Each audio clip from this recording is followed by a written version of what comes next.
నమస్కారం. నేటి మన తాజా వార్తలు. తిరుపతి, నెల్లూరు జిల్లాల్లో 195 ట్రాన్స్ఫార్మర్ల చోరీ చేసిన ముఠా గుట్టురట్టు, 55 కేసులు ఛేదించిన తిరుపతి జిల్లా పోలీసులు, 400 కిలోల రాగివైలు సహా 2 ఆటోలు, 2 బైక్లు, 2 సెల్ ఫోన్లు స్వాధీనం.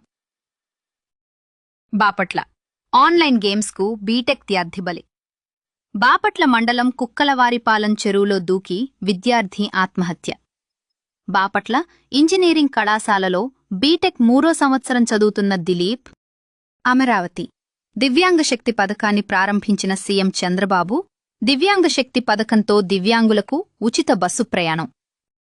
గుజరాత్ అసెంబ్లీకి బాంబు బెదిరింపు, అసెంబ్లీ నుంచి ఎమ్మెల్యేలను బయటికి పంపిన సిబ్బంది. హోర్ముజ్ జలసంధి సమీపంలో అమెరికా భీకరదాడులు. హోర్ముజ్ జలసంధి సమీపంలోని ఇరాన్ జక్షిపణి స్థావరాలను టార్గెట్ చేసిన అమెరికా. నేడు తెలంగాణలో మరో అమృత్ భారత్ రైలు ప్రారంభం.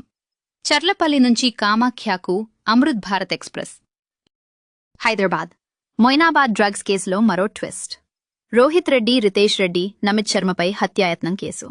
ఆర్మ్స్ యాక్ట్, డ్రగ్స్, హత్యాయత్నం కేసులు నమోదు.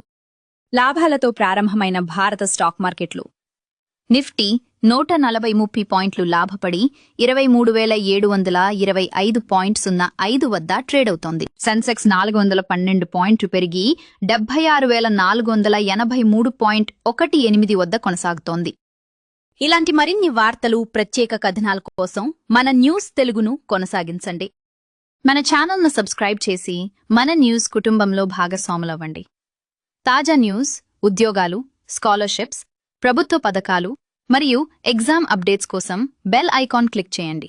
వీడియో నచ్చితే లైక్ చేయండి, మీ ఫ్రెండ్స్తో షేర్ చేయండి.